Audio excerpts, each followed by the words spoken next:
I think I've only got 3 more cups. Hold on.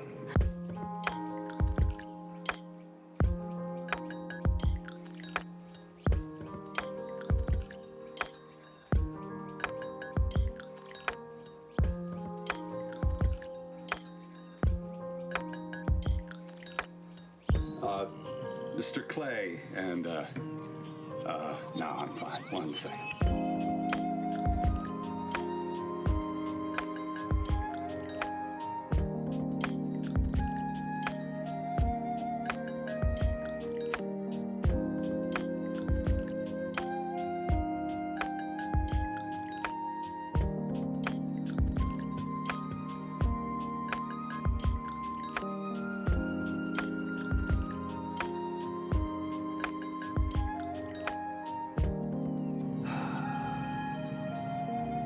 Sounds great.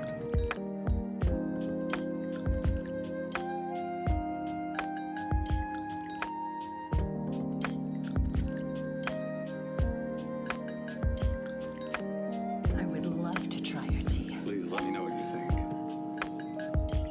It is delicious. Only grows here. We've been tending this garden for generations. You're drinking dead people tea? Aren't we all? Yeah, that's very true. But you're like cultivating dead people for good tea. Aren't we all?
Please let me know, what can I do for you? Usually when people come here, it is because of some great tragedy. How may I alleviate your pain? Oh, well, Herr Clay, we come to you with a great tragedy. We recently lost one of our friends. And People who come here usually have. we aren't here to bury him. He's already in the ground. But we've come to avenge him, and we were hoping to find some help.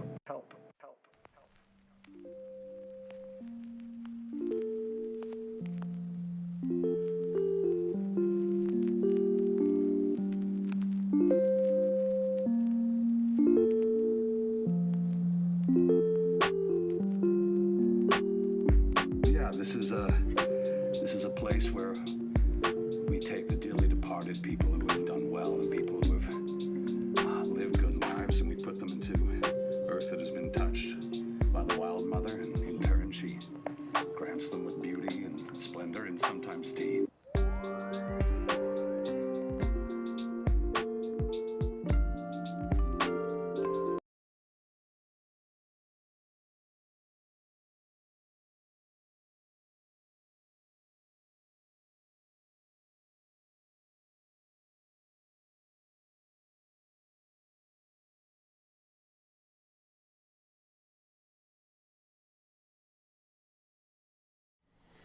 Good morning, stream.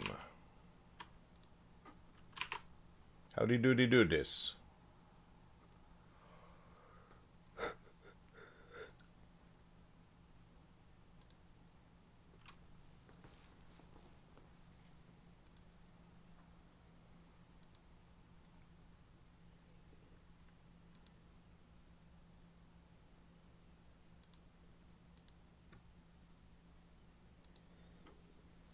Morning, Nix. How you doing?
Okay.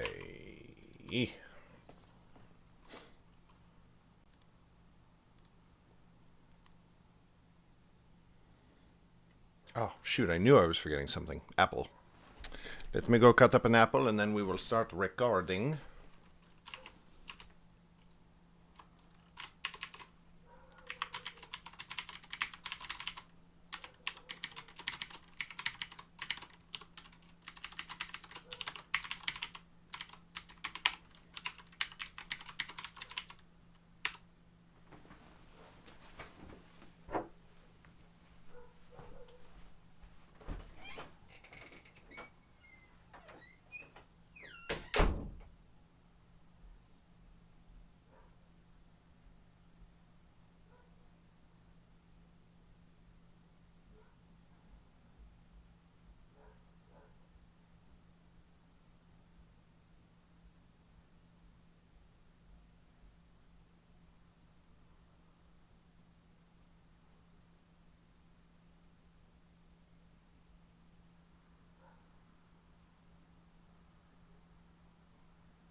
Chapter 13. Loss and Finding.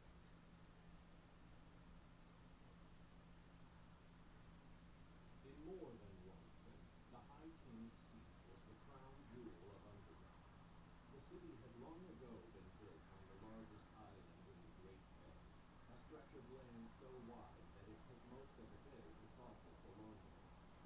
At first it had only been a small settlement, a foothold and a spearhead for the armies of Roth, the first High King, as he had directed his war of conquest from the island of Southgate, far to the northeast at the entrance of the Great Bay. It had remained a city of the kingdom of Selden for centuries, and was soon overshadowed by Garson, the capital, which was built on the coast nearby to the west. Then, nearly 600 years ago, the High King Angara had commanded that Underrealm's capital be moved from Southgate, where Roth had lived, to the island, and it was she who renamed it the High King's Seat. She declared that though the seat was of Underrealm, it should be the property of none of the Nine Kingdoms, but her own personal holding, beholden to no rule but hers. Slowly the city had grown, where before it had covered only a quarter of the island, and the rest given to farmland or fetich. Now that was no longer necessary. Food was brought by ship from the coastal lands all around, who could make the journey in only a few hours. Thus the city grew and grew, and its walls were expanded so that they circled the island's very rim. Docks covered the island's western and eastern shores. Some of the wealthiest merchants and nobility upon the island maintained gardens, and the High Kings through the centuries had built various parks for the seat's citizens. But aside from that, from one end of the island to the other, there was only city.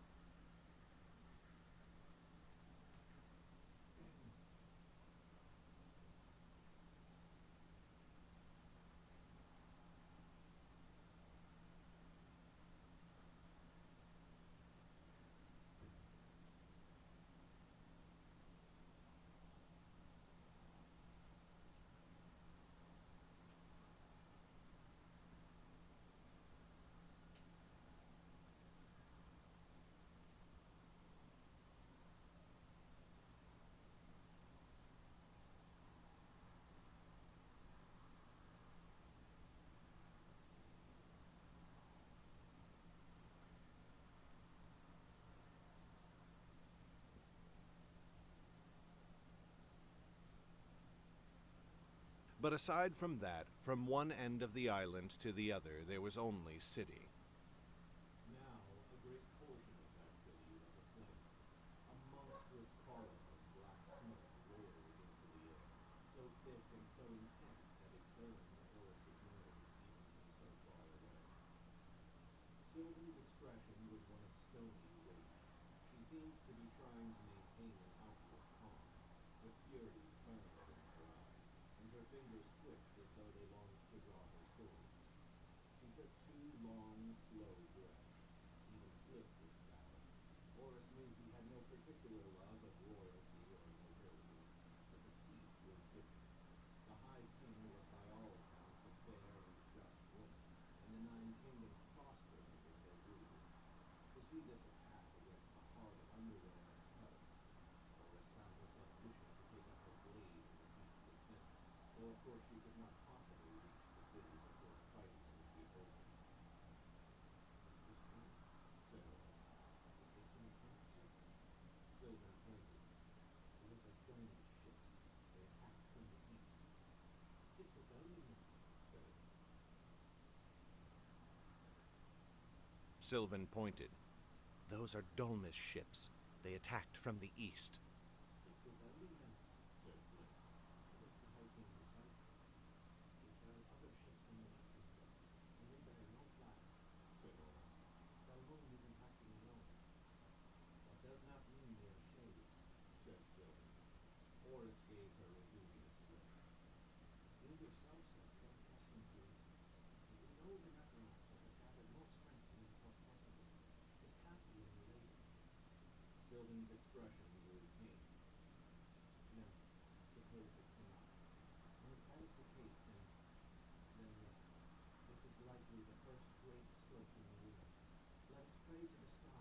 not slain the High King, as is surely his own.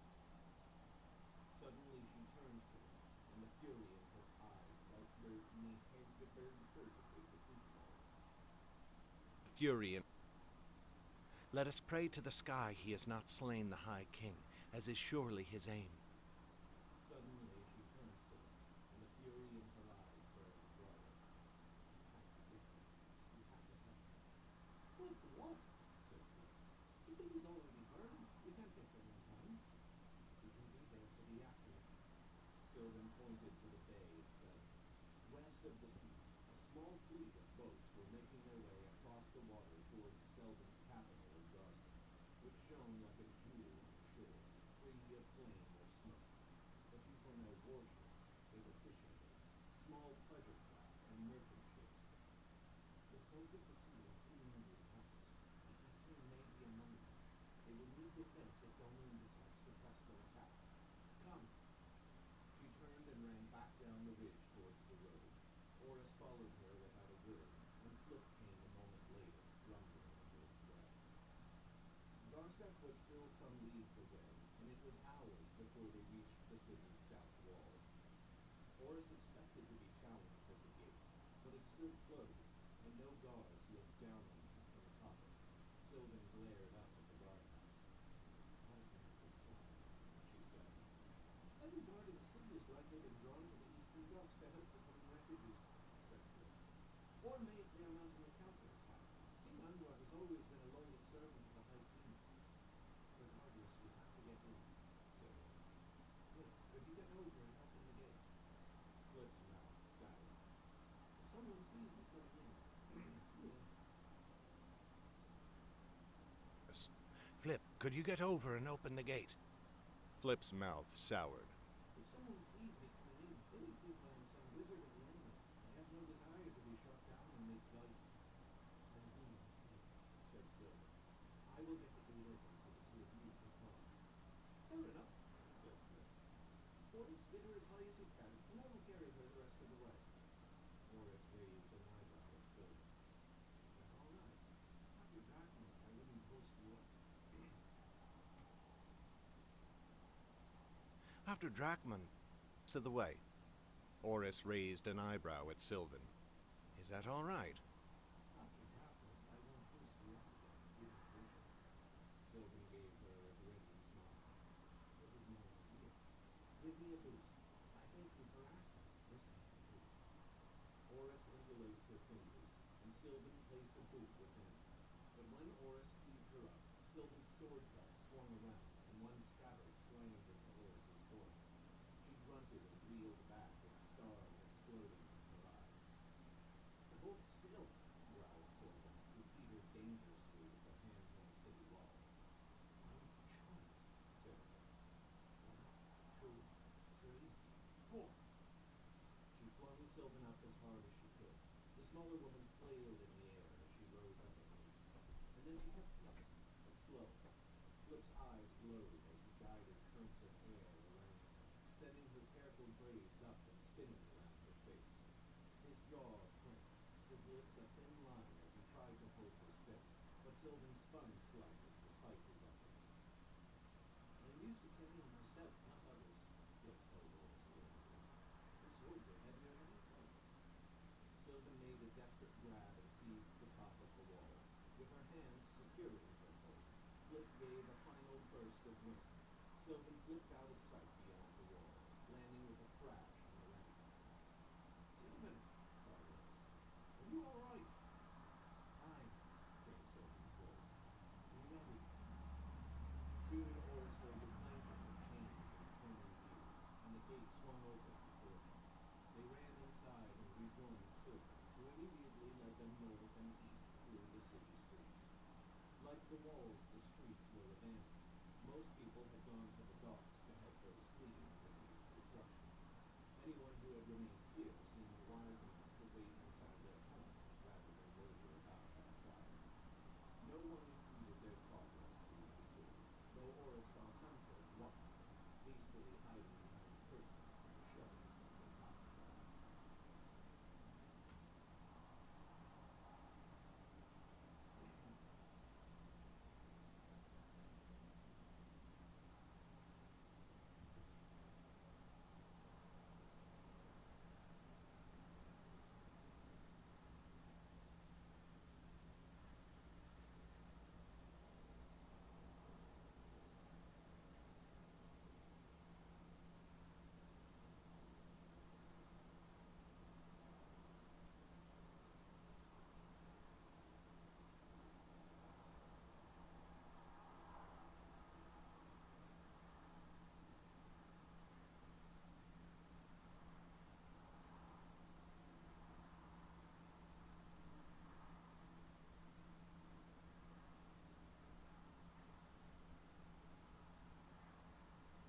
watching them, hastily hiding behind curtains and shutters as they passed by. The murmur of voices sounded ahead of them as they neared the docks at last. Finally, other people started to appear in the streets, and slowly the crowds grew. Almost there, said Sid, who was leading them as they jogged on. Everybody is supposed to help. Darlene or the shades may try to take the docks to prevent the refugees and reaching safety. Horace nodded and placed a hand to the sword hilt as he ran, while Flip flexed his hand. Horace almost wished it would come to a halt, just so she could have something on him after watching the sea turn. But a few streets away from the city's docks, they pulled up short as a line of red-cloaked figures blocked the way ahead of them. Horace's heart skipped a beat. "Listeners," she called. "Halt!" cried one of them. Horace recognized the emblem on her shoulder that proclaimed her a captain. "No one is permitted to approach the docks." "We are here to help," said Sylvan. "Folk are fleeing the sea." "We are here to receive," said the captain. "If you want to help, go to the constabulary. They can tell you how to be of service to the refugees." "What of the High King?" said Sylvan. "Is she alive?" The captain glowered at her. "I have no answers for you. If you want to help, go to the constabulary." "We've come to aid you, you ass," snapped Flip. "You've got 3 pairs of strong and willing arms, and you won't use them." The captain's dark brown cheeks moved darker with a flush, and the scar showed on her chin as she punched him. "You are unknown to me, and I'm not letting you get near the docks."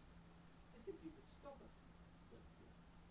The mystics tensed, but Horace snatched Flip's arm and drew him back.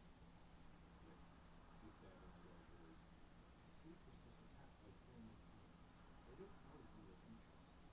If the High King did serve you, and she's landed here, the most foolish thing they could do would be to let strangers near her." Flip glared at her for a moment.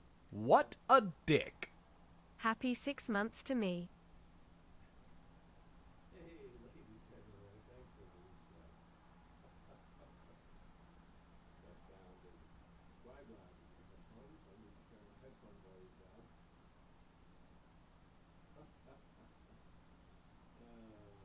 Truly, truly, thank you for the reset.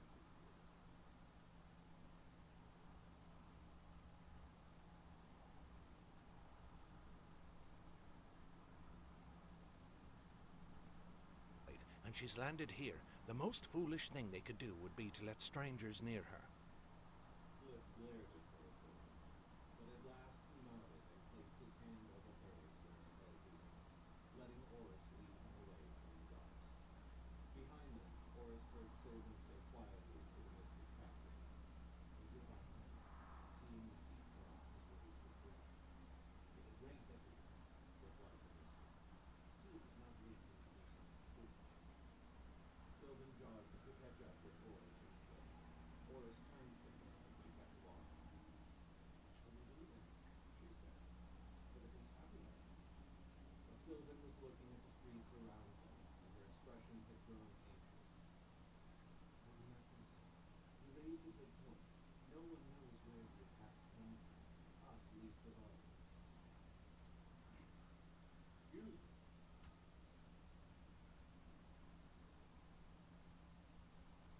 Oh my god, I just realized that I have had the wrong microphone turned on the whole time. So, Lady Temeraire, you totally missed my huge thank you for the resub. I really appreciate it. And I've been recording from my desk microphone, the one that's on camera. At least the audiobook recorded correctly. Raised a good point. No one knows where the attack came from, us least of all. I would not parade you about the streets of the city any more than we already have. Come, I know a place we can stay. Flip smiled, though it seemed forced.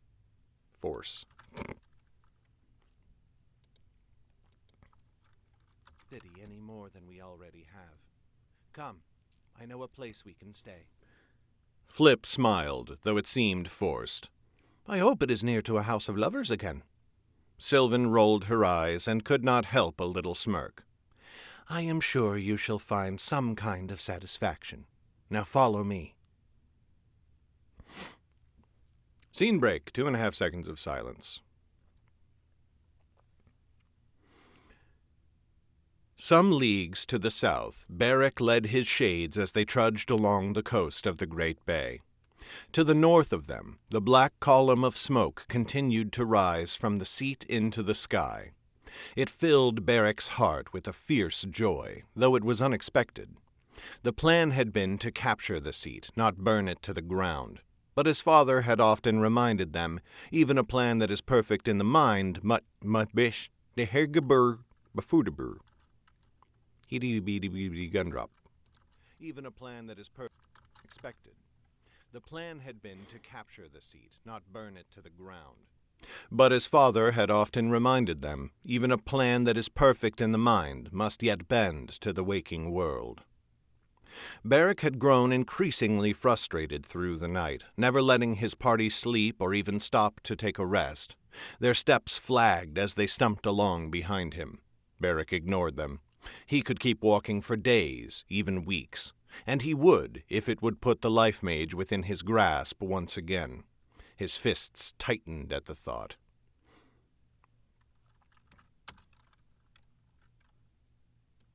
Step faster.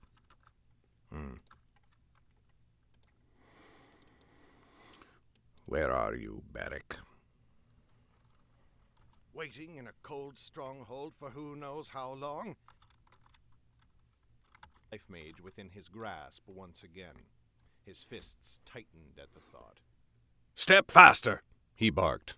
The shades around him jumped, their postures straightening slightly. We must find her. The others hurried their pace. Beric knew most of them did not think they would find the Lifemage, but he did not care. He would find her. He had to. And then what does the attendant sound like? Who are these people? Of course, Lord. I shall always come when you require me. Find the Lifemage, but he did not care. He would find her. He had to. Beric. He stopped dead in his tracks, his eyes shooting wide. The voice in his mind made him think at once of his father, but when he turned, the man standing there was not the Lord. Beric turned to the rest of the shades. Halt! Wait here. Eat what food you have and rest, but not too well. We will search on in a moment. He turned and stalked away without waiting for a reply, while the shades behind him settled upon the ground with heavy sighs of relief. Beric strode off until they were out of sight, and then he rounded on the vision, folding his arms. Where is father? The attendant's jaw clenched at that. Where do you think he is, Beric? He is busy with the seat, and it is because his attention has been drawn there that he knows the Lifemage reached Garsek. She has evaded you. Beric loosed a roar of wordless fury. A small sapling stood nearby. He drew his massive sword and cut it in half. Darktaker, said Beric. I will go to Garsek then, and I will hunt her down. I will burn the city to the ground if it means her corpse lies in the ashes. You will do no such thing, said the attendant.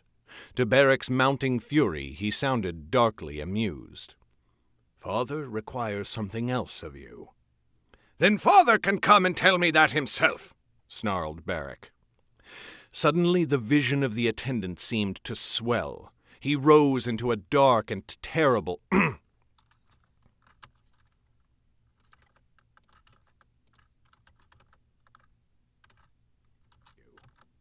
Then father can come and tell me that himself, snarled Beric. Suddenly the vision of the attendant seemed to swell. He rose into a dark and terrible figure, eyes filled with shadow and fury. For all his mighty size, Beric felt diminutive before him. Our father is the Lord and the savior of these 9 wretched kingdoms. Like thunder, the attendant's voice shattered the air, and Beric flinched. His wisdom is greater than kings and wizards, and his desires pure. He has more important duties than serving as a messenger boy merely to save the pride of selfish children. Beric's pulse thundered in his ears. Had the attendant stood before him in truth, the words might have brought him to violence, but he could do nothing to the man now. And deep in his heart he realized that the attendant was right. There were too many pieces, too many moving parts, for Father to deliver every message personally. But he might have spoken at least to one of his favored sons, thought Beric. He straightened his posture and lifted his chin. "Very well," he said. "What does Father require of me?" The attendant's fury diminished, and the size of the vision shrank with it. In a moment he was but a simple man again, and when he spoke it was as though the rage of a moment ago had never been. "Rogan leads the retreat of his forces into the birchwood. You will join him there to participate in the scouring of the woods alongside him. Then you will help him disperse the shades throughout Selvin and Dorsey. Further instructions will come as soon as Father has them." "Very well," said Beric. "Is there anything else?" The attendant sighed. "There is. Father wished for me to tell you that he loves you, and he asks that you not blame yourself for the Lifemage reaching Garsak.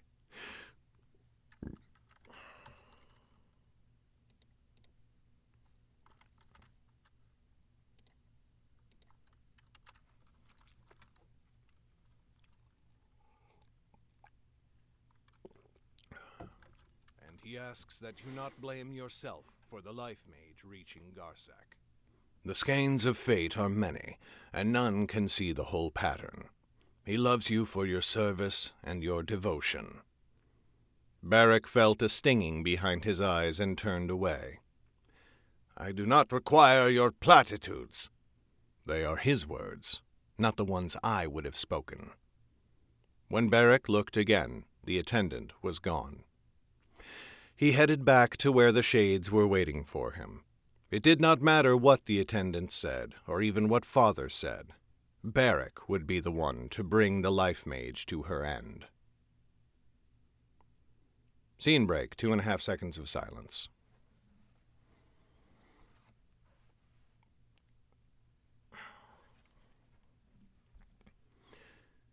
Sylvan took them to the Dancing Fish.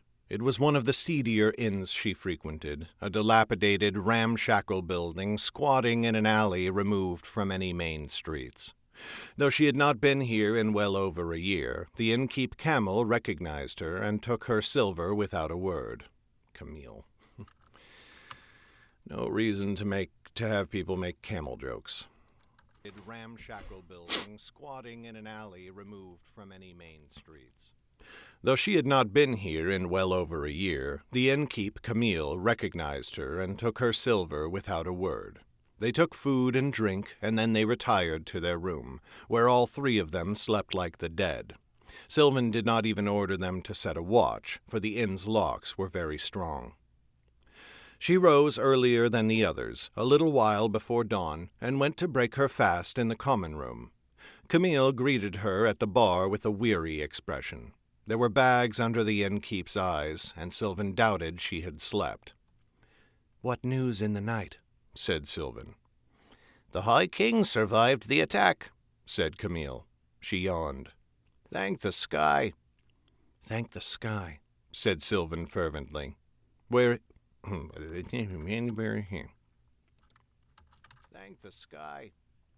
"Thank the sky," said Sylvan fervently. "Where is she?"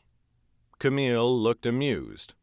"You think your red cloaks would tell me?" Sylvan smiled, but then she glanced over her shoulder. "No mention of that when my friends are around, if it please you." Camille nodded. "Of course. Let me get you fed." But hardly had Sylvan sat down with her meal before Oris appeared in the common room as well. Let me see if I'm going to save Camille's voice just because. Camille looked amused. "You? The High King survived the attack." "What news in the night?" said Sylvan.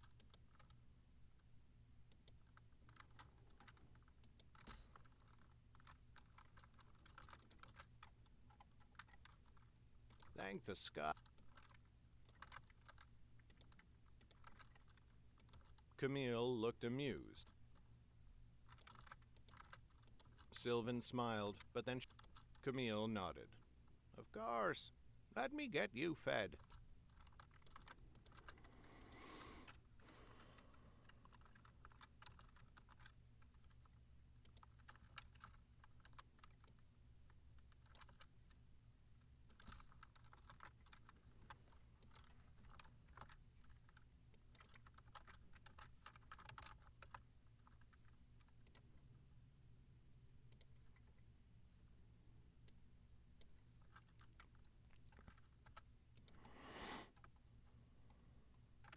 Hardly had Sylvan sat down with her meal before Oris appeared in the common room as well. It was a cramped space. The table Sylvan had chosen only had chairs against the wall, and not enough room to place them on the other side. Sylvan was about to rise and find another table where they could sit across from each other, but Oris came over without comment and slumped down on the bench right next to her. Their arms brushed as she settled, and the hairs on Sylvan's arms rose. Oris reached over to take a slice of bacon from her plate. Stop it, Sylvan told herself, as though she would ever feel the same, as though she would even be in the same room with you if she truly knew you. What's our plan? Said Oris in a low voice. The room was empty except for Camille, who was busy clinking dishes behind the bar and too far away to hear. I must seek information, said Sylvan. The High King's forces will retake the seat, and then we can travel there. But for now I must see if anyone in the Order knows aught of Jordell.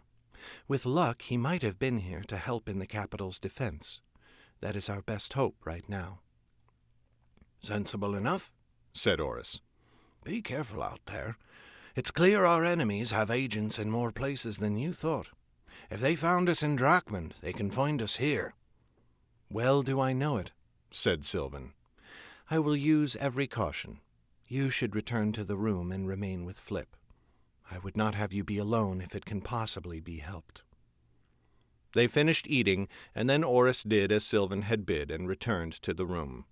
Sylvan set out into Garsek's streets, drawing up her hood. Refugees now clogged the city. Sylvan did not see anyone wounded, or at least not seriously. She guessed, or hoped, that anyone badly hurt had been moved to safer and warmer places for healing.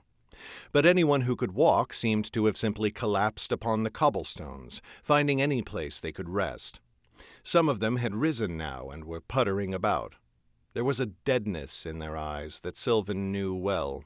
The shock of sudden calamity, a shifting in the world so profound that the ordinary mind simply could not withstand it. Only time would heal it, for most of them.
They could not withstand it. Only time would heal it, for most of them. Wait. Where are we? They could not withstand it. Only time would heal it, for most of them. But Sylvan pushed such thoughts away, determined now to remain focused. Their long while spent in Drakmund had made her slip up, letting the enemy discover Oris. She would not make such a mistake again. Sylvan had visited the mystic garrison in Garsek many times. Never had she seen its gate closed. The city was the capital of the centermost kingdom of Underrealm, and no one in centuries had dreamed it might be in danger. But now the stronghold was drawn up as if against an invading army, and mystics glared suspiciously down at her as she approached. She raised a hand in greeting as she reached the gate, but no one atop the wall hailed her. Instead, a small hatch slid open in the iron door on the ground. Through the gap appeared the reedy face of a man with a thin wisp of mustache. "We have no room for refugees," he said. "The mayor and his constables will see to your needs." "I am no refugee." Sylvan drew her badge from its pouch at her belt and proffered it. "I have come to report information and to seek it as well." The man barely glanced at the badge before meeting her gaze again. "I do not know you." Sylvan frowned. "I do not know you either. Now are you going to let me in?" "I am not," said the man. "As I said, I do not know you." Sylvan glanced over her shoulder, but no passers-by were close enough to hear. Still, she stepped a bit closer. "Can you not see my badge? Open the door. Who cares if you know my face?" "The Chancellor issued new orders," said the man. "Anyone unknown must be verified by an officer who has been stationed at the garrison for no less than 1 year. Or have you missed that Underrealm is now at war due to traitors the High King once trusted?" Sylvan's fingers tightened on her sword hilts. She was sick nearly to death of everyone in her order, everyone who was supposed to be an ally and battle kindred, showing her nothing but suspicion and scorn. It was just this sort of thing that...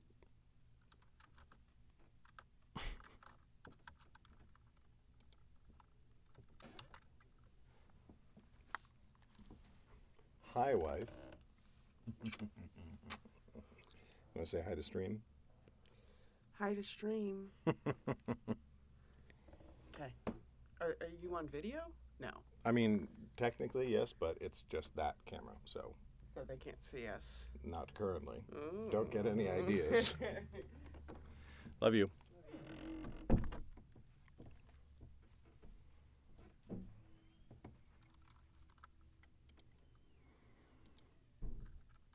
Supposed to be an ally and battle kindred, showing her nothing but suspicion and scorn.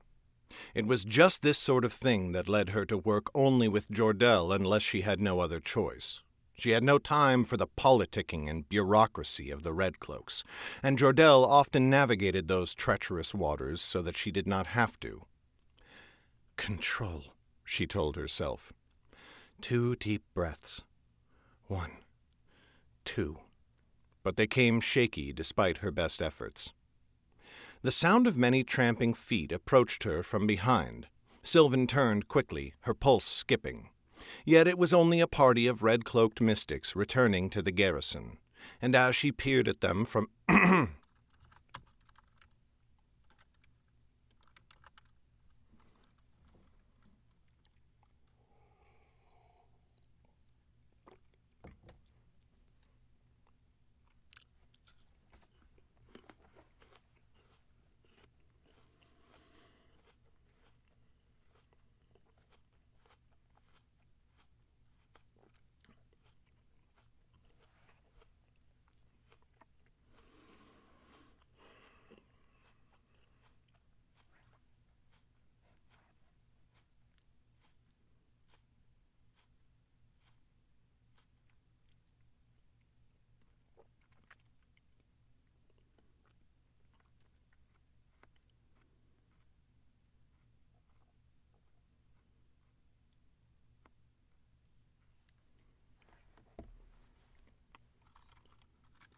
skipping.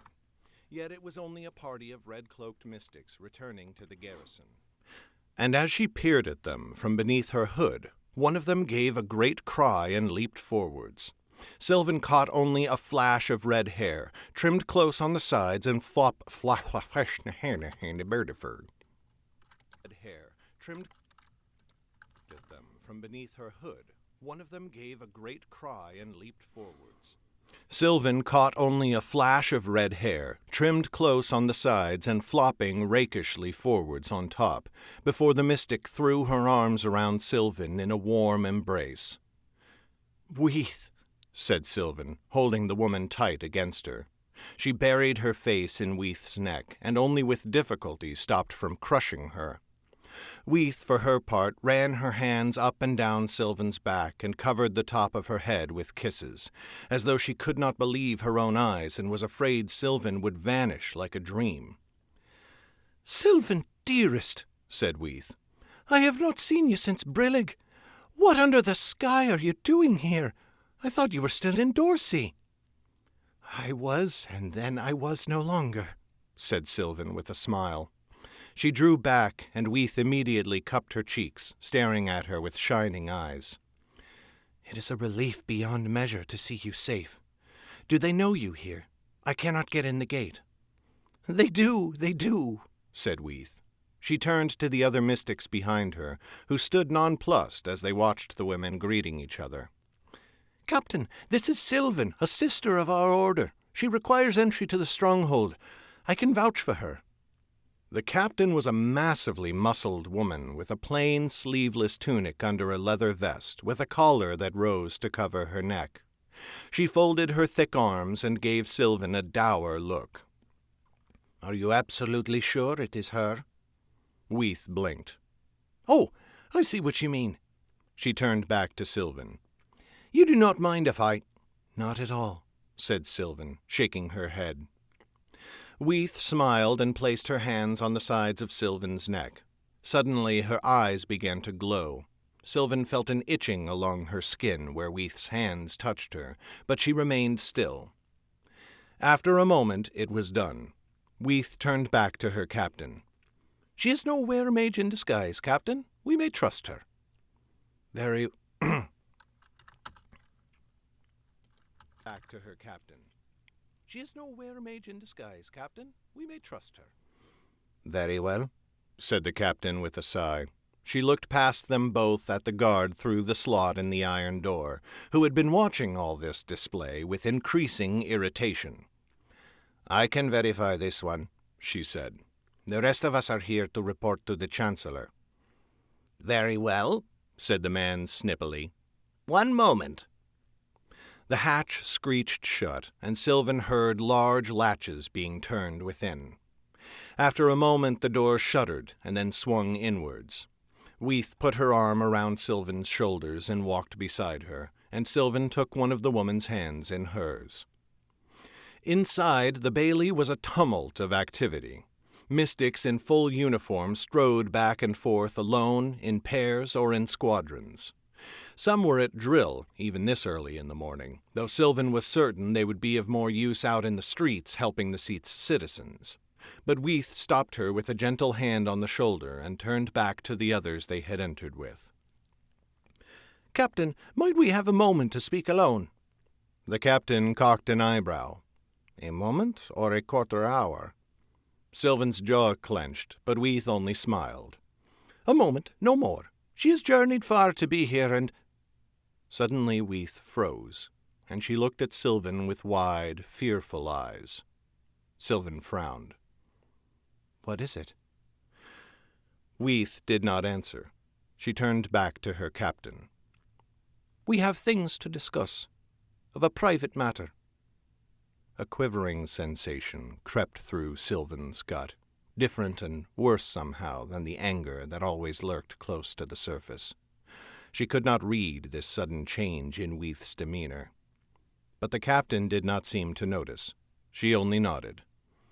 "Meet us in the dining hall. The Chancellor shall fetch us from there for our next assignment. A moment only." "I swear it, Captain," said Weath. The captain nodded, and the mystics left. Sylvan turned to Weath, suppressing a frown. "Weath," she said. "What is it?" "Not here," said Weath. "Come, we can be alone in the stables." "I thought you promised your captain you would not be gone too long." Sylvan tried to make it a quip, but nerves turned the words lifeless. Weath only licked her lips and shook her head. No trace of amusement shone in her eyes.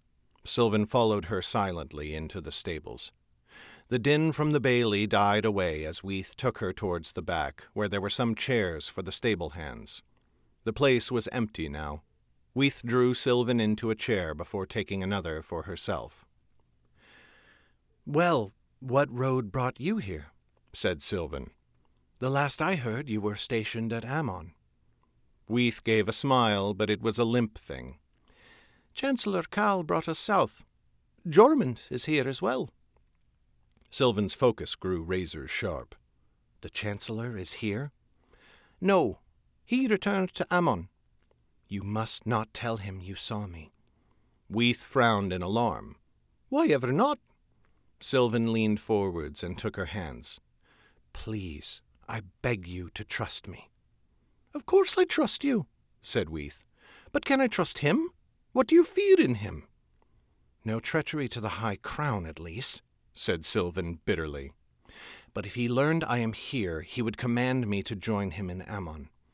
That I could not stomach, especially not with—" She stopped short and shook her head. "I cannot say everything I wish. Only please promise me you will not tell him." "I swear it, then," said Weeth. "Of course I swear it, darling." "Thank you." Sylvan realized her grip on Weeth's hands had grown too tight, and she loosened it. Weeth gave a weak smile of relief. "All right. I came to ask the local chancellor this, but you are even better. I have come seeking news of Jordell. Have you heard anything of him? Has he been pardoned yet? The last I heard, he—" Her words died.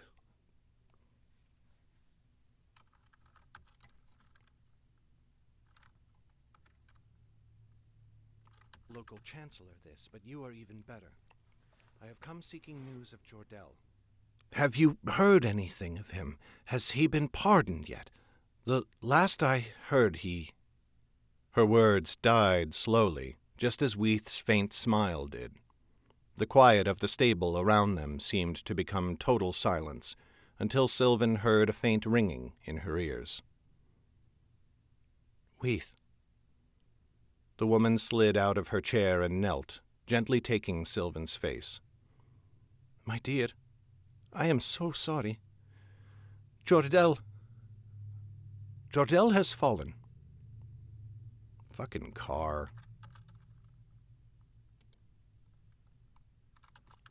The woman slid out of her chair and knelt, gently taking Sylvan's face. "My dear, I am so sorry. Jordell has fallen." Her voice seemed to be coming through dark water, reaching Sylvan weakly in the depths. Nothing. Then, "On the seat?" "No, not in the battle. It was—" She paused for a moment, thinking. "It would have been more than 2 months ago now. He died in the Great Rocks. Word reached us not long ago, and from here it has been spreading." "No." Weeth's eyes filled with tears. "I am sorry. I know you.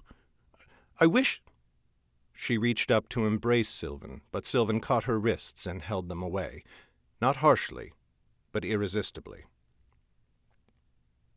"No," she said again. "I have to get away. I cannot be here. I cannot be near her or any of them. Not in this place. I have to go." She rose from her chair and strode towards the door. "Sylvan," said Weeth, following after her. "Darling, please, stay here at least a moment." "No. Away, as far away as I can." "Sylvan, please," cried Weeth. "You should not be alone. Do not do anything." "I have to go." But she did stop, just for a moment. She looked back at Weeth. "I have to go. But I swear this. You need not fear for me." Not for me, she thought. Weeth stopped. She looked terrified and hesitant, but she gave a slow nod. Sylvan whirled and stalked away. The world around her came in flashes. There was the rage. Who has a fucking low-rider, no-muffler car in this single inlet family neighborhood. They drive by all the fucking time, and I'm just like, who the... Stop making your midlife crisis my problem.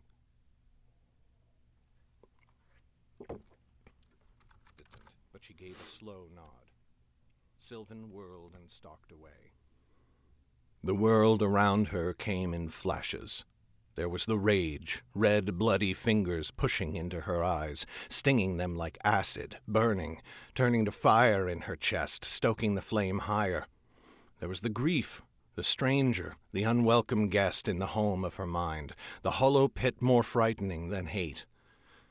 There was Oris. There was Weath's soft neck. She was in the city street. Not far enough. How had she left the stronghold? Did they open the door for her, or did she push past them? Closest wall was north. Not far enough. Not here. Not in this place. The city gate stood ahead, and it was closed, and then she was outside it. Did she show them her badge? Don't look back. Farther. Not far enough. Was anyone else on the road close by? She could not see them, could not see through the red. The woods, the trees of the birchwood standing around. How far from the city? Not far enough. Nowhere is far enough. But it would have to do. He would want you to control yourself. He would want you to be calm. Do not let go. Do not lose control. Red turned to white, turned to black, to darkness that sank famished teeth into her. Control. He gave you control. And he is gone, she screamed into the uncaring wood. He left you this gift. Control. 2 deep breaths. 1. The breath came out in a scream that tore her throat. Red to white to black to nothing. She was kneeling. Her head hung low. Spittle dribbled from her lips, and she tasted blood in it. Every careful braid undone, blonde hair spilling into the spit, soaking with dirt and the filth. Hands clutched to her chest. Hands? She lifted and looked at them. The gloves were shreds. Her knuckles...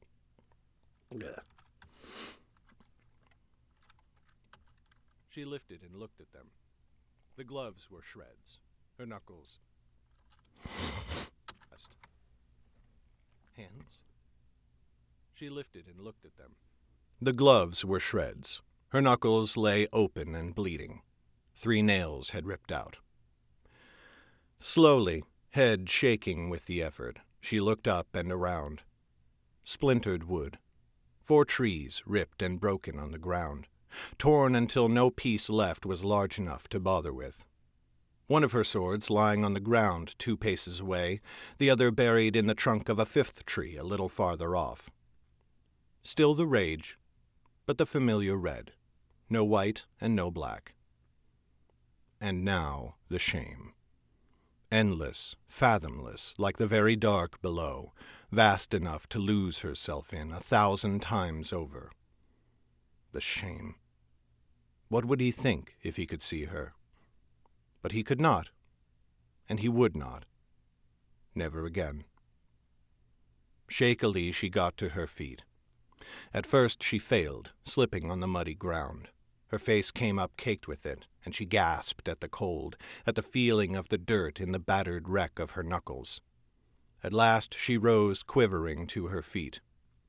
It felt with every step as though her legs would send her crashing down again. She retrieved her swords and turned to the south, but then she thought better of it. She needed to clean herself up before she returned, and she would need to clean the dirt out of her wounds.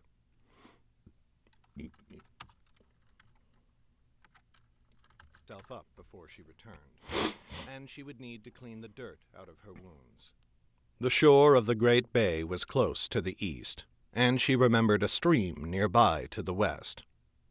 She turned east. The salt water would hurt more. Scene break, 2.5 seconds of silence.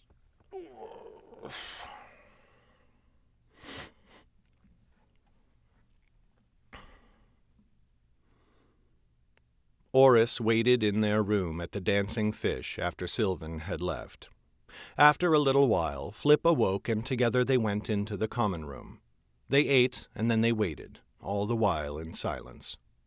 There was a pressure upon them both, a weariness and a weight, and Oris suspected that Flip's thoughts were much like her own, reliving the sight of the seat burning and the terror in the city. When 2 hours passed and Sylvan had not yet returned, Oris began to grow worried. She had been gone for long periods before in Drakmund, but the danger now was more present and much more clear.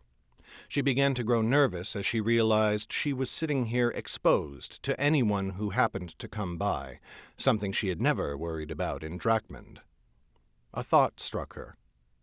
What would she do if Sylvan did not return? She did not know what her next step should be. She did not know what to do about any of the madness that had overtaken her life. It was a frightening thought. She could hardly go about proclaiming herself to be the Lifemage and asking people to help her. But just as this trail of thoughts was beginning to spin back in on itself, Sylvan arrived at last. Sylvan watched her come through the door with a sigh of relief, which cut off the moment she saw Sylvan's face. She looked haggard, as worn as if she had gone a week without rest. As she pushed through the common room towards them, Oris noticed her hands. They were badly bandaged with white cloth, already showing bloodstains beneath. "Sylvan?" Oris did not remember rising to her feet or clenching her fists. "What happened? Who did this to you?" She went and wrapped an arm around Sylvan's shoulders, gently guiding her to the table with Flip. The wizard was staring at Sylvan in stark astonishment, and to Oris's surprise, not a little concern. He slid over to make room for her at the table, and as Sylvan stumbled half senseless into a chair, he leaned forwards on his elbows to peer at her. And then, as they both watched her, Sylvan almost seemed to transform before them. Slowly her hunched shoulders straightened, and she sat upright. Her bandaged hands fumbled only slightly as she reached up and tied back her hair. Not the intricate braids Oris had grown accustomed to, but a single tail. Then she lay her hands flat on the table and met their eyes. "My master is dead." A long moment passed. Then Flip stood from his chair. Oris frowned up at him, but Flip ignored her. He went across the room to the bar, where the innkeep, Camille, was trying very hard to clean her cups without looking the least bit interested in whatever was going on. Flip leaned over the bar towards her, and Camille glanced up as if she had just noticed him. "I don't want there to be less than 2 full bottles of wine on our table at any time for the rest of the day. Understood?" He reached into his pocket and scattered what had to be 6 gold weights on the bar in front of her. Camille gave him a wide-eyed nod. Flip returned to Oris and Sylvan, and Camille was only 2 steps behind him, 3 bottles in her arms. She jogged back to the bar and soon returned with cups. But Oris had turned her attention back to Sylvan. The mystic's gaze had drifted away again, staring at nothing. Oris lifted a hand and almost put it on Sylvan's hand, but placed it on her forearm instead. Sylvan did not seem to notice.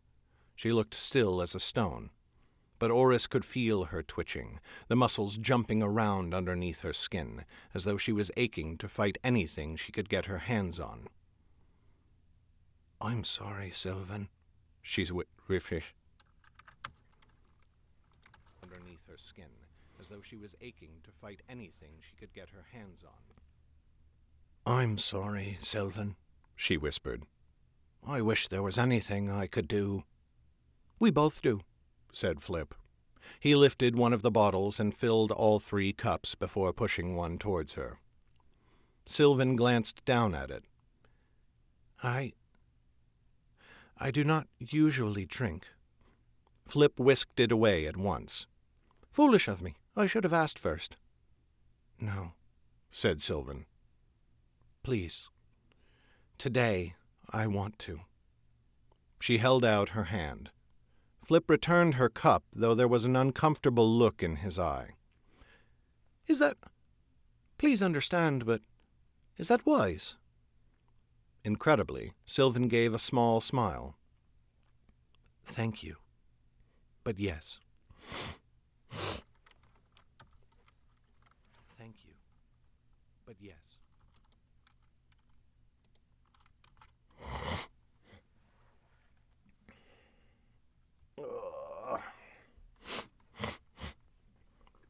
Gave a small smile. "Thank you. But yes." "Just, please, if it seems like I am having too much, only stop filling my cup. I will not argue if you do." "Of course," said Oris. "We're here. We'll watch out for you." Her hand tightened slightly on Sylvan's arm. Then she told the hand to let go, and it obeyed her in its own time. Sylvan lifted the cup, but Flip raised a hand to stop her. "To your master," he said, raising his wine in toast, "and other beloved in the darkness below." Oris quickly took her cup and lifted it. "To Ombi." Sylvan's mouth twisted. "To my parents." Oris's heart quailed at that, but she quickly joined in as Sylvan drank deep. Her eyes closed, and Oris watched the curve of her throat shifting as the wine slid down it. When she lowered the cup again, it was empty. She blinked twice and licked her lips. When she pushed the cup forwards, Flip refilled it. "I suppose," said Sylvan slowly, "I suppose the two of you should find your own way from here." "What?" said Oris. "Why?" "I have failed," said Sylvan. "I brought you all this way, and it was all for nothing." Flip gave an amused snort. "Hardly for nothing. For one thing, we're alive because of you. It's not nothing, at least not from my view." Sylvan gave a little shrug. "That may only have delayed the end. Now we are nowhere. I have no plan and no idea where to find one. And the person who did know, who had a plan, he left us a way forwards," said Oris. Sylvan looked at her. "What? What way?" Oris met her gaze. "He left us you." Sylvan stared at her without a trace of recognition. "I trust you," said Oris, "just like he trusted you. You can't tell me he was going to do everything himself, teach me all on his own. He had to have others he could rely on. You have folk you can rely on, too. Here's two of them." She pointed at herself and then at Flip. "Who else? Who could teach me what I need to do?" Slowly Sylvan's gaze drifted away from her. "I suppose there are some I could ask. One or two who may still be on the seat, if they survived the attack." "Then let's find them," said Oris.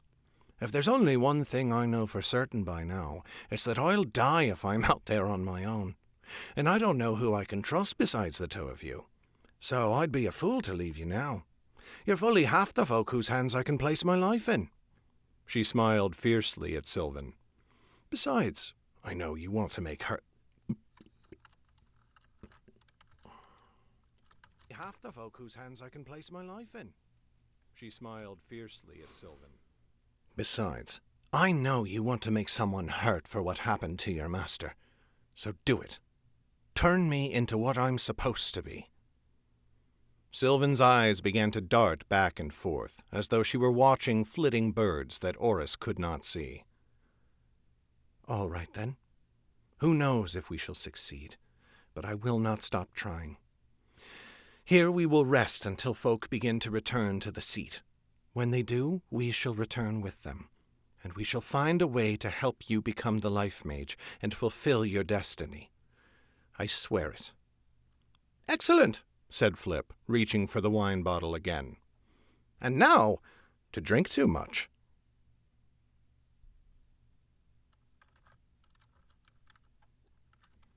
Oh my god, I need more coffee like I need my next fucking breath. Holy shit, that's a 46-minute chapter. God damn. 47, I should say. Jesus Christ. No, 46 and a half. Ooh, I'm proud of that one. Fuck. That felt real good. That felt real good. All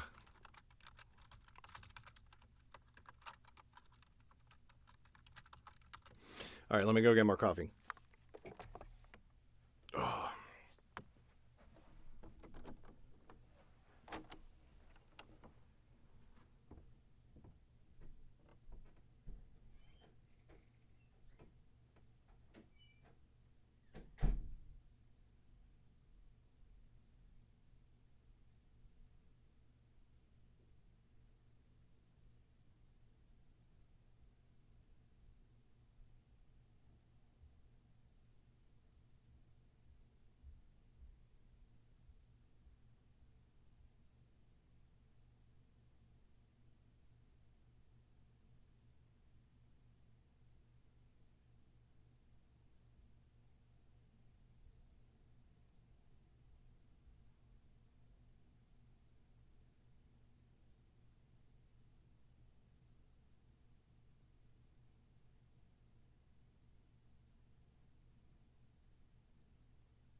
Okay. Too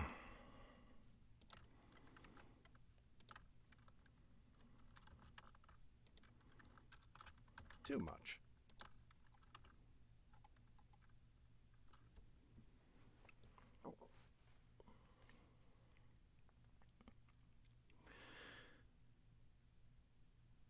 Chapter 14. The High King's Seat. Lifemage Dawning, Chapter 14. The High King's Seat.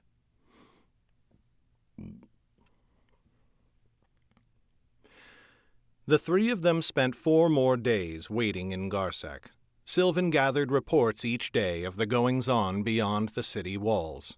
The High King's fleets scoured the bay all around the island, watchful for the return of the Dolmish fleet.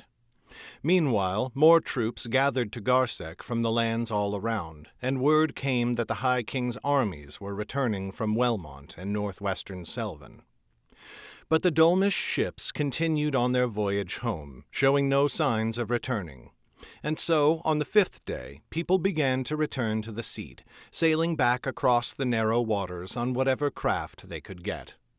Sylvan paid their way on a fishing boat. The captain told them it was now more worth his while to serve as a transport than to ply his normal trade, for the coin was more plentiful. Sylvan took them to an inn called the Crescent Bulwark, which lay near the southern end of the city. When Oris heard that it cost 2 gold weights for a night,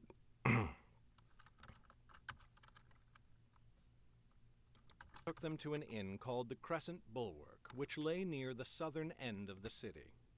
When Oris heard that it cost 2 gold weights a night for room and board, her eyes bulged. Flip gave her a rueful smile. "Welcome to the High King's Seat, dear," he said as they lugged their packs towards their he said as room and board, her eyes bulged. Flip gave her a rueful smile. "Welcome to the High King's Seat, dear," he said as they lugged their packs towards their spacious room. "Everything costs more coin, and yet the inhabitants act as though you should be grateful to pay it." "One reason I was happier to be stationed in Garsek," said Sylvan. "One gets most of the luxury without nearly so many noses turned up at you." The next day, Sylvan led them out of the bulwark and into the city. The whole island buzzed like an anthill. Crafters and artisans of all stripes trucked their tools out of the bulwark and into the city. The whole island buzzed like an anthill. Crafters and artisans of all stripes trucked their tools along the streets in carts or on muleback, or else they were already at work. The air rang with hammers and saws, and the occasional sharp rumble of a building being pulled down. Along the streets in carts or on muleback, or else they were already at work. The air rang with hammers and saws, and the occasional sharp rumble of a building being pulled down, damaged too badly for anything but reconstruction.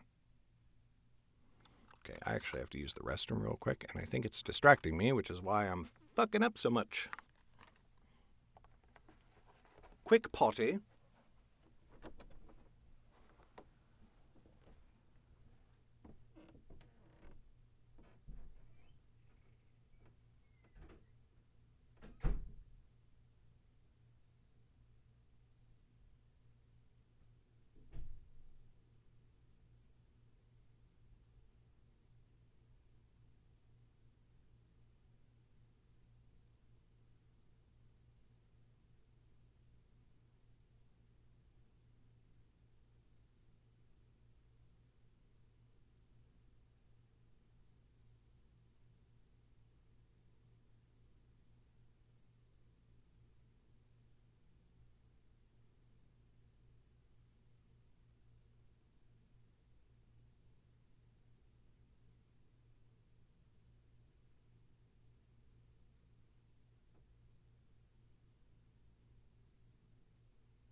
let you know I can't let go of you.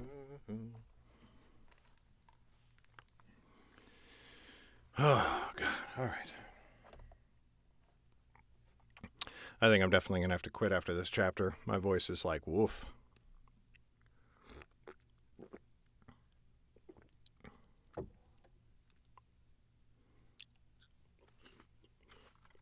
Anything but reconstruction.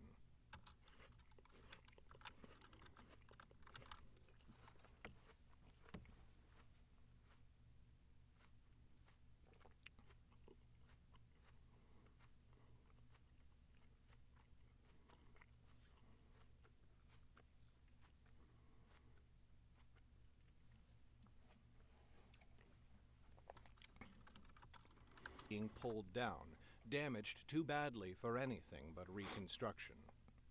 Sylvan took them north until they neared the city's center, and then she hooked west. There was a main boulevard that ran along the center of the island with few curves, but Sylvan avoided it. There were too many watching eyes, she said. Instead, they followed its course, but on smaller side streets where everyone seemed too preoccupied with their own work to notice three strangers passing by. Soon a great building loomed up ahead of them. Oris had noted it when they had entered the city yesterday, but it was too far away for her to get a good look at it. Now it grew and grew before them, and she realized just how massive it was. Its stones were laid in a granite so dark it was almost black, its trimmings all in silver. Near its northeastern corner was a high bell tower, from each side of which hung the same banner, a white cross in nested orbs on a field of black. To the south was a large wing with a great glass dome, and high walls surrounded the whole structure. Flip looked at Sylvan askance. "Sylvan, if I didn't know better, I'd say we were heading for the academy." "What makes you think you know any better?" said Sylvan. "The academy?" said Flip with a groan. "What are we doing there?" "Oris needs to learn to use her magic," said Sylvan. "I know of no better place to seek such knowledge." Oris looked to Flip in wonder. "The Academy for Wizards? This is where you trained, isn't it?" "It is," said Flip. "Many and more a year ago now, and I did not wish to return." Soon they stood on the street before the entrance. There the high walls joined the front of the building, and there was no gate, but only a massive black iron door.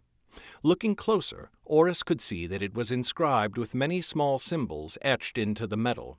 Studying them made her eyes hurt. Sylvan looked to Flip. "As a former student, you shall have to be the one to request an audience." "Ugh," said Flip, scowling. "And whose attention am I seeking?" "Dasco."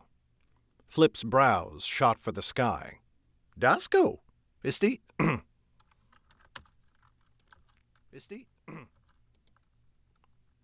seeking Dasco?" Flip's brows shot for the sky. "Dasco? Is he still here?" "I desperately hope so." It seemed to Oris that Flip was suddenly much less reluctant. He stepped briskly up to the door and used the great iron knocker that hung there. Almost at once, a small hatch, a very small hatch, slid open on the door. He stepped briskly up to the door and used the great iron knocker that hung there. Almost at once, a small hatch slid open at chest height. It was so cleverly hidden that Oris had not noticed it until it opened. A wizened old face peered out at them through it, squinting heavily at the sunlight outside. The milky eyes focused on Flip and narrowed until they looked like raisins plunged into dough. "You," growled the old woman. "Melly, dearest," said Flip with a grin. "How long has it been?" 11 years, 111 days, said Melly. "Near enough to 11 hours as well, since you left just as curfew started. And not nearly long enough, if you ask me." Flip blinked. "May we all be blessed with a mind as sharp as yours in our dotage. As with your gnarled old fingers, it's like a bear trap with no hint of rust." "Cease your flattery," said Melly. What do you want? Why, I'm a returning alumnus, said Flip, and I desire nothing more than what I've earned by that right. I'd like an audience with Instructor Dasco. Melly's eyes flitted to Sylvan and then to Oris. When the old woman's gaze fell upon her, Oris felt a creeping sensation along her skin, as though she was being poked and prodded like a horse. And these with you? Friends and companions whose advice I rely upon, said Flip. They shall be my wards while we are here. Huh, said Melly. The hatch slammed shut. You're popular, said Oris. Always was, said Flip. Sylvan smiled. There was a sharp screech of metal as a latch turned, but when the door began to swing inwards it was nearly silent, with only a faint hum through the thick metal. Flip stepped through the door without hesitation, Oris and Sylvan following a little more slowly. But once they stood in the wide entrance hall, Flip came to a stop. Oris halted as well, overawed by the sight of the place. She had never been in a chamber...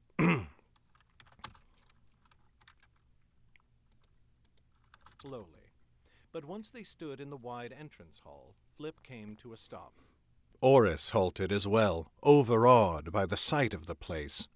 She had never been in a chamber so large. A great stairway led up to a landing in the center of the far wall, and then ascended again to 2 hallways leading off. The walls on the ground floor had many doors, and 2 hallways just under the ones on the second level. The place was lit by great chandeliers hanging from a ceiling 10 paces high, but also by sunlight filtered through stained glass windows depicting many figures who bore coronas of light around their bodies. Magnificent, whispered Oris.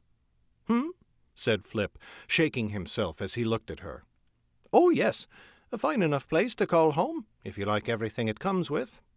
He turned to Melly, who now stood just beside the door, her arms folded and her beady eyes glaring. Is Dasco's office still where I remember?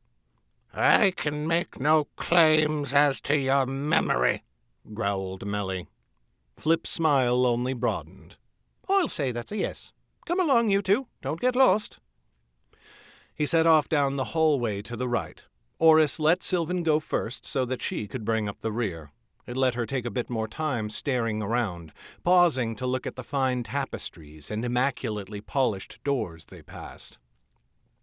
Flip took a couple of turns that immediately had Oris lost within the long passages. But soon enough he stopped at a door of plain brown wood, though it was finely crafted and well polished. He gave 2 sharp raps at the door. A pause, then a bemused voice spoke in what was almost a question. Come? Flip opened the door and stepped through.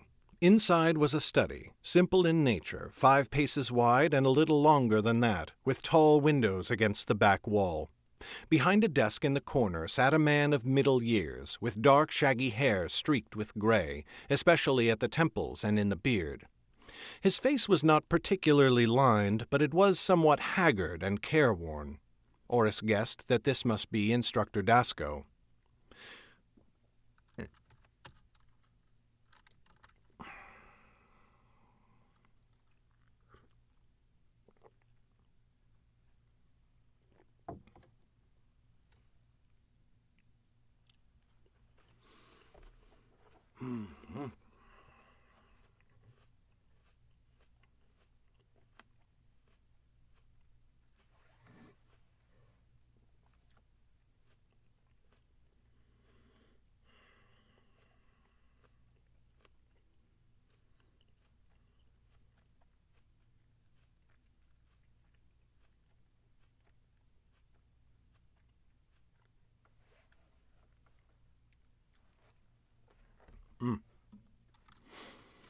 Haggard and careworn.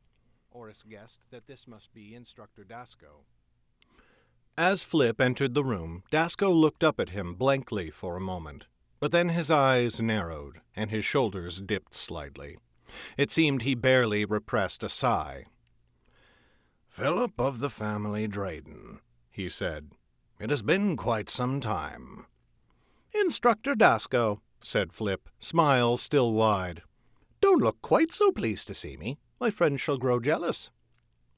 Now Dasco could no longer hold back his sigh, but at Flip's words he glanced at Oris and then Sylvan, and as Sylvan lowered her hood, Dasco's eyes shot wide. He leaped out of his chair and came towards them. "Sylvan!" he cried. "What under the sky are you doing here with... That is, what are you doing here?" Sylvan accepted his embrace with a smile. "Hello, instructor," she said. "It warms my heart to see you after so long." "Too long," agreed Dasco. He pushed her back at arm's length to look at her. "I cannot imagine you just happened to be accompanying young Philip here on an errand." "No, indeed," said Sylvan. "We are here on my errand, in truth." "Why did you not send for me yourself?" said Dasco. "I could have met you outside of the academy." Sylvan's smile dampened. "In fact, it is quite preferable that we speak here. A moment." She turned and closed the study door. Then she went to Oris and placed one hand on her back, gesturing at her with the other. "It is my pleasure to introduce Oris." "Hello," said Oris awkwardly. Between Melly at the door and now Dasco, she was feeling more and more like a prize being shown off. "My pleasure," said Dasco, and they took each other's wrists. His grip was firm but not harsh. "A friend of Sylvan's is welcome here." His eyes flicked to Flip, but he did not speak further. "May we sit?" said Sylvan. "Of course," said Dasco, waving them to the chairs before his desk. But there were only two of them, and Oris hesitated. "Sit, sit," said Flip. "I'll wander about and amuse myself. This is your conspiracy." He went to Dasco's bookshelf and began to peruse the titles, drumming his fingers lightly against each spine in turn. "Conspiracy," said Dasco, arching a brow as he took his seat. "May I take this for Philip's unique sense of humor?" "Only partially," said Sylvan, settling into her chair. She leaned forwards and pressed her hands together in front of her. "Instructor, we need your help. Or at least, we need help, and you are the only person I could think of who might be able to provide it, though I fear even that hope may fail." "I may be unequal to the task," said Dasco, "but if I can serve you without dishonor, I shall. What troubles you?" "Before I speak on that," said Sylvan, "I must ask you a favor. When you hear what I have come to ask, you may be able to help or you may not, or you may refuse me. But no matter your answer, you must promise absolute discretion. What we are about to tell you can never leave this room." "Fair enough," said Dasco. "Yours will hardly be the first secret I have kept." "Yet this secret is not like any other," said Sylvan, "and it shall require more from you. I must ask you to forego all other bonds and pledges of honor.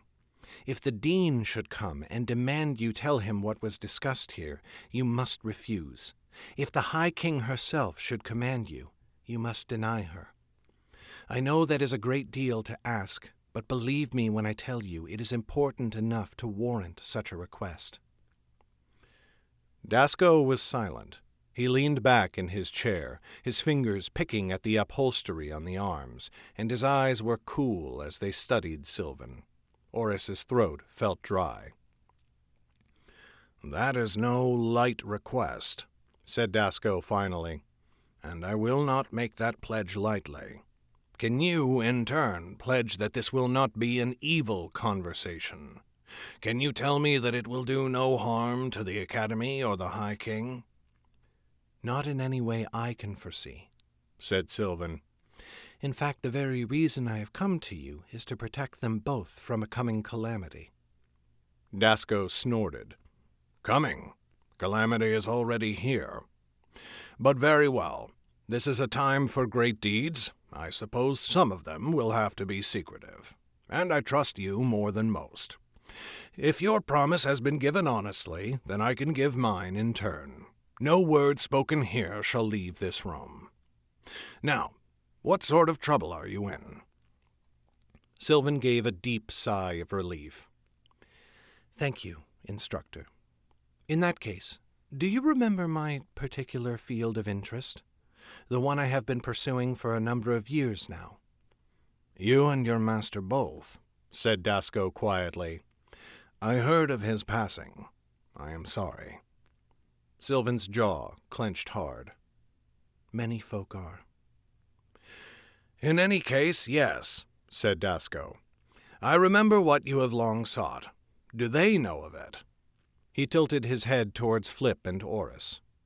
"They do," said Sylvan. "In fact, they are directly involved.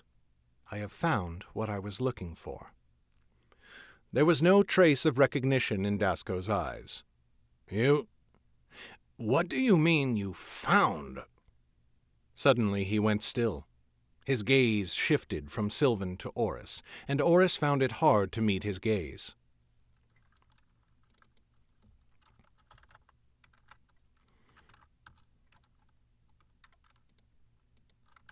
"What do you mean you found?" Suddenly he went still. His gaze shifted from Sylvan to Oris, and Oris found it hard to meet his eyes. Now that she thought on it, he was only the second person she had met who knew what she was, aside from those who were actively trying to kill her, of course. And as long as Sylvan had been with them, she had been concealing much of her own knowledge of Oris. This was the first time Oris had been able to see the realization come upon someone even as it happened. It was not a particularly pleasant experience. Dasco stood and walked to the front of his desk, sitting against its edge. Though they had already shook, he offered his hand to Oris. "Dasco of the family Gelrum," he said. Its edge. Though they had already shook, he offered his hand to Oris. "Dasco of the family Gelrum," he said. Oris took his wrist. "Oris. Just Oris." Dasco held on to her for a moment longer, slowly shaking his head. "My honor. Remarkable. Absolutely remarkable. Where are you from?" "Nowhere special," said Oris. "An orphanage in Cabras." "Cabras?" said Dasco. "Where did you pick up your Heddish accent?" "On campaign in Hedgement," said Oris, dropping it. "Flip and I enjoyed it so much we—" "Cabras," said Dasco. "Where did you pick up your Heddish accent?" "On campaign in Hedgement," said Oris, dropping it. "Flip and I enjoyed it so much we claimed it for ourselves." Dasco's gaze darted to Flip, and he gave a little grimace. "I thought he sounded odd. You say you grew up in an orphanage. Did your parents... that is..." "I could write a history book for you if you like," said Oris, her cheeks flaming. "Though I'm a bit short on the details. My parents are likely dead." "My apologies," said Dasco, bowing his head. Oh, Dasco, I forgot what it was like to do your voice for an extended period of time. Fuck.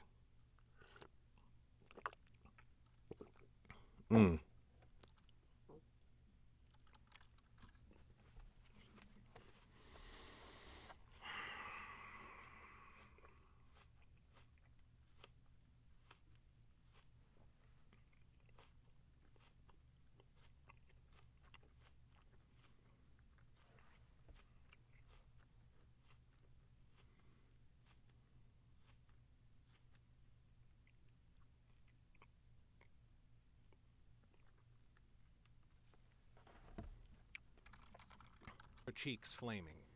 "Though I'm a bit short on the details. My parents are likely dead." "My apologies," said Dasco, bowing his head. "That was insensitive. You are not at home to be poured through." "I'm certainly not," said Oris, though her irritation... "That was insensitive. You are not at home to be poured through." "I'm certainly not," said Oris, though her irritation subsided at how genuinely remorseful he looked. Fresh fucking shitballs. Fuck. "That was insensitive. You are not at home to be poured through." I'm certainly not, said Oris, though her irritation subsided at how genuinely remorseful he looked.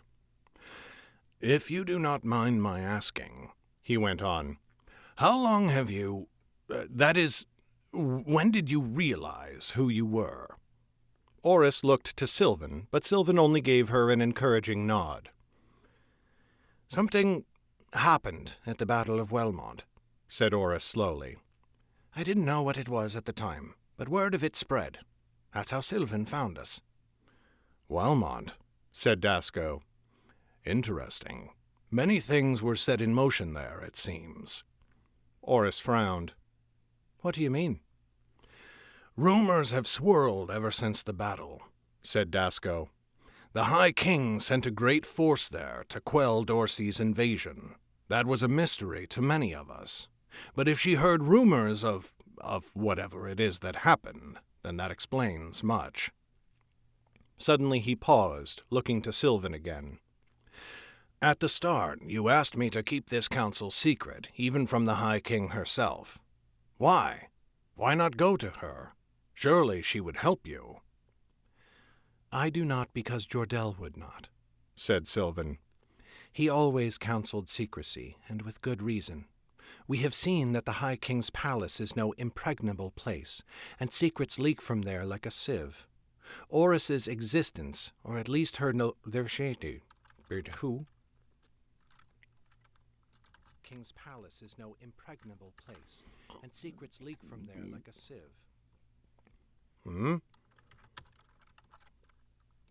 King's palace is no impregnable place, and secrets leak from there like a sieve. Oris's existence, or at least her location, is a secret now. Once that secret is out, it can never be taken back. I would not reveal her until I am absolutely certain it is the right thing to do.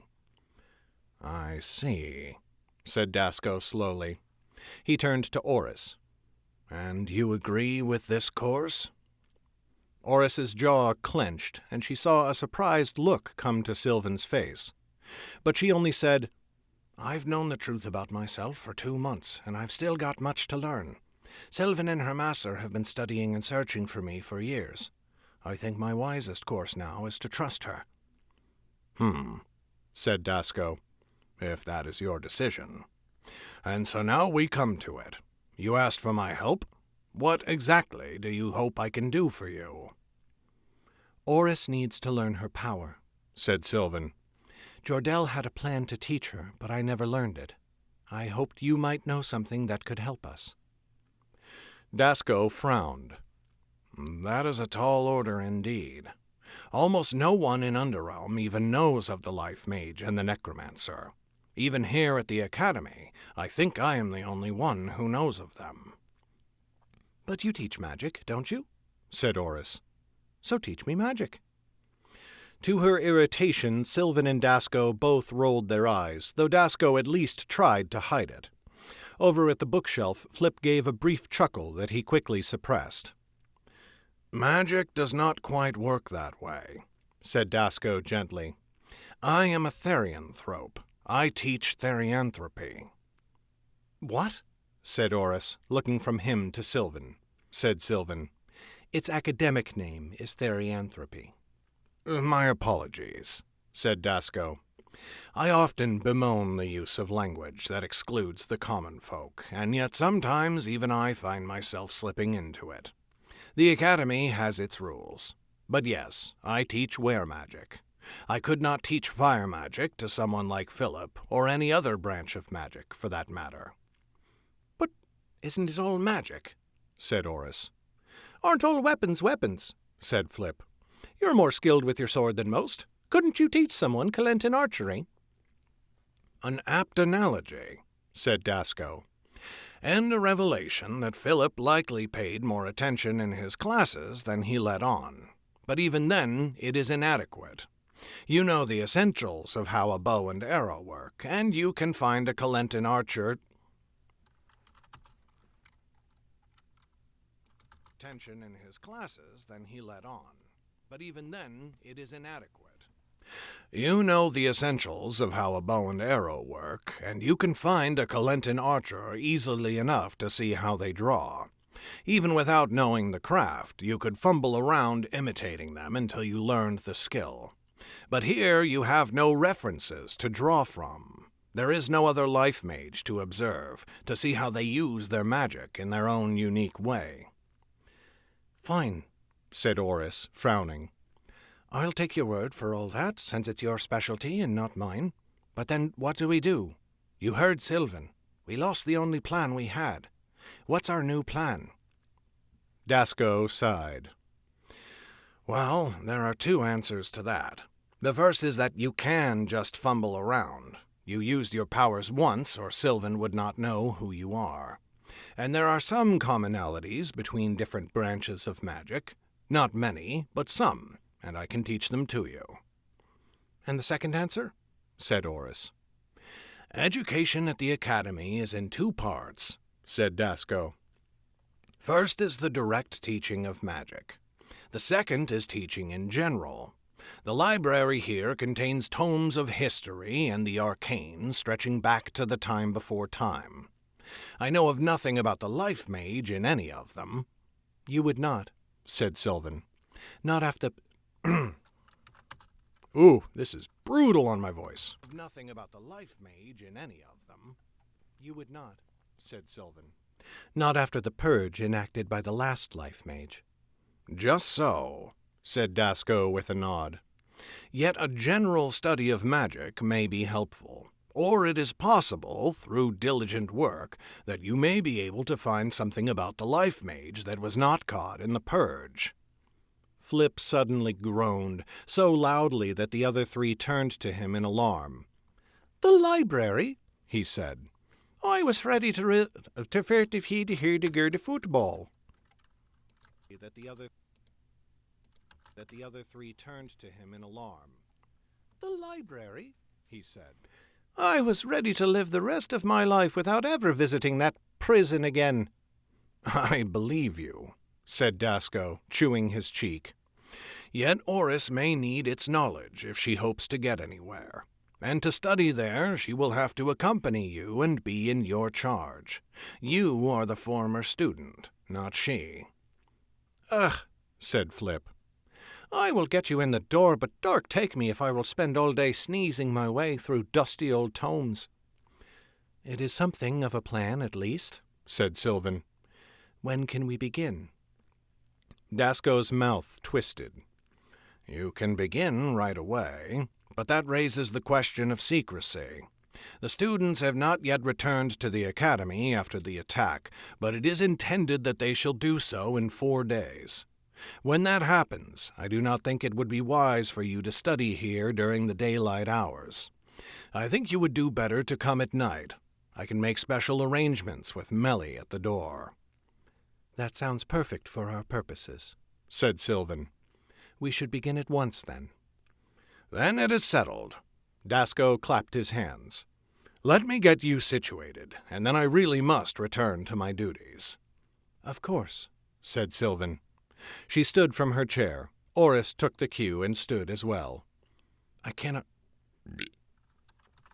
belch.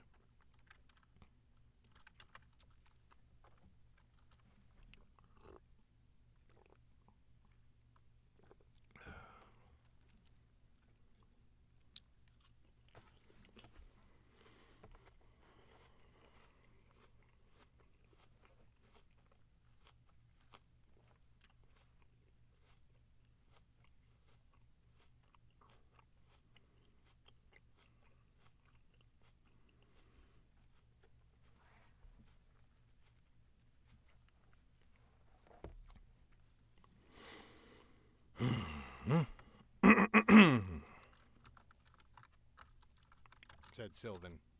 She stood from her chair. Oris took the cue and stood as well. I cannot tell you how grateful we are for your help. It is my honor, said Dasco, inclining his head towards Oris. But if you would, I desire to speak alone with Philip for a moment.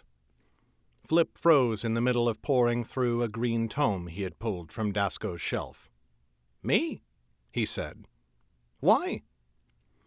Dasco looked to Sylvan and Oris, waving a hand towards the door. If you would. Oris looked to Flip. He shook his head slowly, but he said only, It's all right. Oris and Sylvan filed into the hall, but by unspoken agreement they clustered together right next to the door, which they had left slightly ajar. Oris became suddenly aware that they were leaning against each other, arms pressed together, and it raised gooseflesh on her skin. Dasco wasted no time getting to the point. There is a new Drayden at the academy. Is there? Said Flip, in a too indifferent voice. My family must be thrilled. Is Cyrus fawning over them like a favored child, or is he jealous of another wizard in the clan? While you are within these walls, I must insist that you follow at least some standard of courtesy, said Dasco. But as to your question, Dean Cyrus has been missing since the attack. Missing? Said Flip. Oris could hear the frown in his voice. Missing how? Where? The nature of the word missing rather implies that I would not know, said Dasco wryly. Some think he perished in the fighting, but if he did, no one saw it. Others have less noble suspicions. When it comes to him, that's always a safe bet, said Flip. In any case, I have little interest in either him or whichever new whelp my kin have sent here. I have nothing to do with them, and it's my eternal, earnest wish that they have nothing to do with me. It is Momin's little brother. The office fell to silence for a long moment. Oris and Sylvan looked at each other, and it seemed to Oris that both of them were holding their breath. She could read nothing in the silence, neither joy nor grief nor danger, and the longer it stretched, the more she feared whatever would break it. Momin. The name meant nothing to her, but she remembered the story of Flip's cousin. Eben? Said Flip at last. Little Eben? His voice was so small Oris hardly recognized it. He sounded troubled, not with anger or bitterness, but with a sort of longing, the pleasure of a painful memory stripped away. His headish accent had vanished. Not so little any more, said Dasco. He is a man now, or near enough, and he is... You would be surprised how like Momin he is, and not just in looks. I do not think I would be surprised, said Flip, sounding curiously absent. He worshipped Momin too. He struggles, said Dasco. I know little of his standing within the family, but what I have heard is not good. It might help him to have someone to rely on, someone who understands... No, said Flip sharply, and it was as if his momentary confusion had never been. If he needs guidance, then be his guide. I will not return to them. Not to any of them. Would I ask you to? Said Dasco. I do not say you should speak with any of the rest of them, but Eben... No, said Flip again. You do not know them like I do. A moment's pause. Then, would not Momin want you to? Oh, he likely would, said Flip viciously. His headish accent had returned. He spent his life walking a razor line, trying to do the right thing while still being a Drayden, and the razor cut him down like it always does. It's a clean break or nothing. If you want to help Eben, teach him that. Philip. That's all, instructor. Will you accompany us to the library? Dasco sighed. I shall. Oris and Sylvan accompany us to the library. Dasco sighed. I shall. Oris and Sylvan stepped quickly away from the door. When Flip came out, he was wearing only a cheery smile, but Dasco frowned as he led them away. Oris followed the rest of them through the academy's halls, where soon they came to a great set of double doors made from dark wood. When Dasco pushed them open and led them inside, Oris once again halted, struck silent by the sight before her. 3 stories high the library of the academy stood, and it stretched for a span from end to end. Shelves ran along all the walls, with many more standing shelves in the center, and all of them crammed full of books. Tables and chairs were laid out for sitting and reading, and most of them were stacked with books as well. Covered lanterns hung plentifully along the walls and the shelves, though all were unlit now, for the library had better illumination. Now Oris recognized the golden glass dome she had seen from the outside. It formed the roof, and it cast the sun's gentle rays down upon them, painting the whole scene in a brilliant soft glow that warmed her the instant she set foot into the room. "Who wrote them all?" she breathed. "There are so many." "Countless folk throughout history," said Dasco, who wore a quiet smile. "Most of them have gone to the darkness below, of course, but here they live on." It was a fascinating thought. Thousands and thousands of authors scribbling away at their pages, and most of them gone now, leaving only the legacy of their words. Come to think of it, if most of these books were decades or centuries old, that meant that most people who had read most of these books would have died by now as well. It struck Oris as a peculiar window through which to view the world. Whispers of a past long gone, which she could never truly know, but only hear echoes of in the words of those who had come before.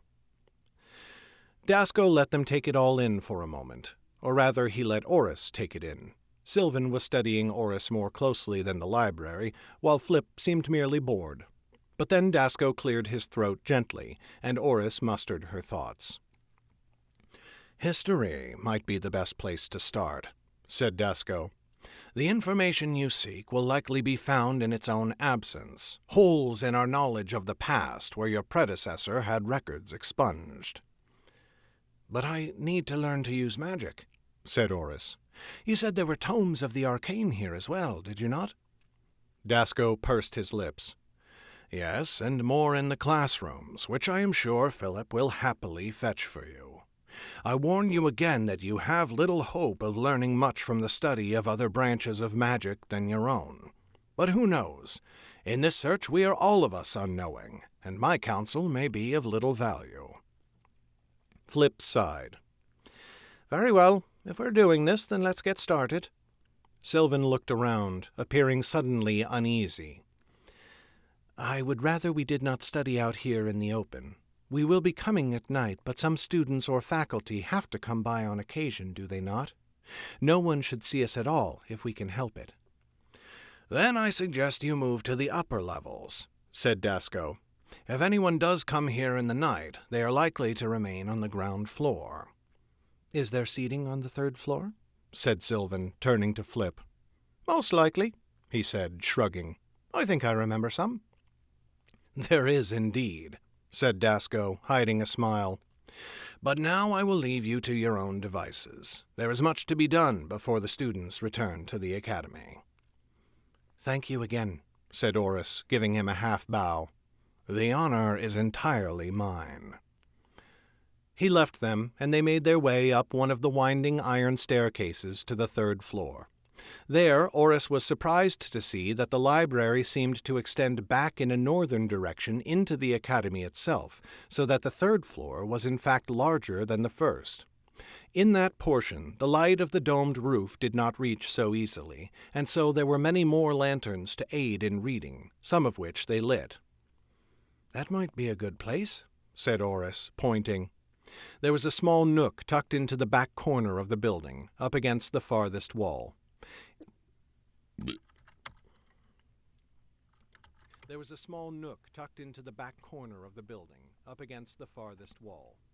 In the nook were 3 soft armchairs, with several wide tables around to hold extra books. "Perfect," said Sylvan. "It is partially hidden from view as well." "All right," said Flip with a resigned sigh. "Let us begin our slog in the bookshelves."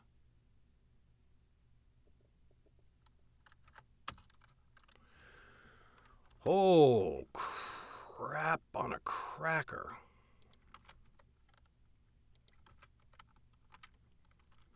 A 34-minute chapter. All right, I am so beyond out of any voice left. Oh my god. Next chapter is one of the longest in the book, too. Woof.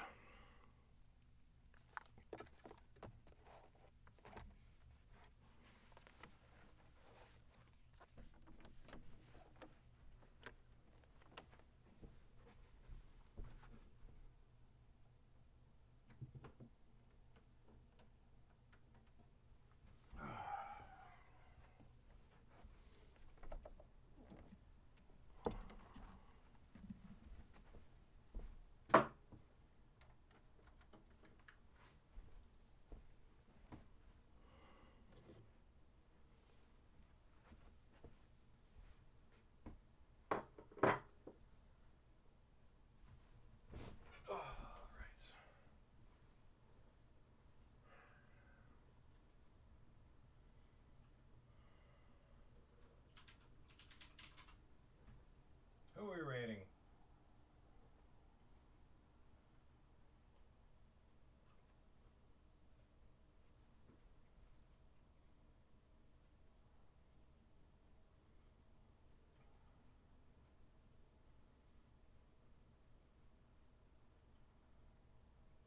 Let's switch it up today and raid Jack Jack. Gaming streamer that I've only discovered more recently, but she seems very cool.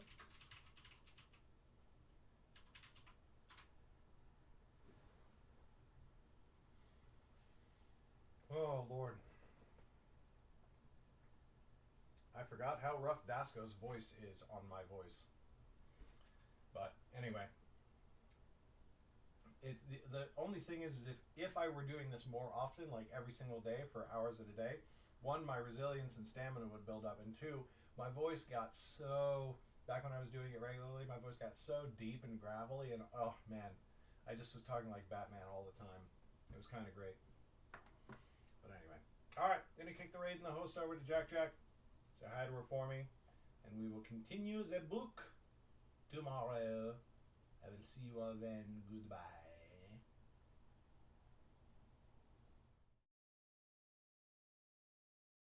It's already 1:30 in the morning. It's fucking late. We're having way too much fun. All right. Let me just put this over here. I'll see you guys tomorrow. Now remember. No! No!